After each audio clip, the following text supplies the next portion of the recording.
Hello बच्चों, welcome to amazing TV for kids. आज हम सीखेंगे स्टेशनरी आइटम्स नेम हिंदी में और इंग्लिश में। तो चलो बच्चों शुरू करते हैं। कागज, कागज को हम इंग्लिश में पेपर कहते हैं। पेंसिल, पेंसिल को हम इंग्लिश में पेंसिल ही कहते हैं। गोंद, गोंद को हम इंग्लिश में गम कहते हैं। साई, साई को हम इंग्लिश में इंक कहते हैं। कागज दाव, कागज दाव को हम इंग्लिश में पेपर वेट कहते हैं। किताब, किताब को हम इंग्लिश में बुक कहते हैं।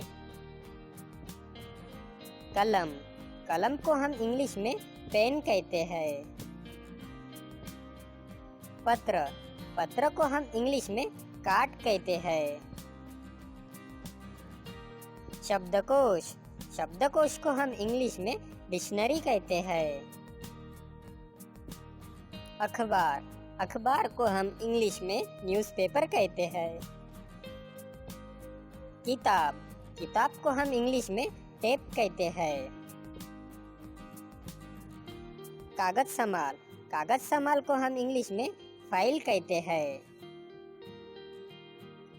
पुकारने की घंटी, पुकारने की घंटी को हम इंग्लिश में कॉल बेल कहते हैं। पोस्ट कार्ड, पोस्ट कार्ड को हम इंग्लिश में पोस्ट कार्ड ही कहते हैं।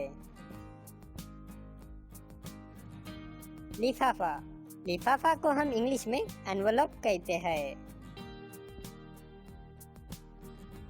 प्रकार, प्रकार को हम इंग्लिश में कंपास कहते हैं। मापक, मापक को हम इंग्लिश में रूलर कहते हैं। छेदनी, छेदनी को हम इंग्लिश में पंच कहते हैं। कार्बन कागज, कार्बन कागज को हम इंग्लिश में कार्बन पेपर कहते हैं। पारदर्शक कागज, पारदर्शक कागज को हम इंग्लिश में ट्रेसिंग पेपर कहते हैं। तो बच्चों, अगर वीडियो पसंद आए तो लाइक कीजिए और सब्सक्राइब कीजिए।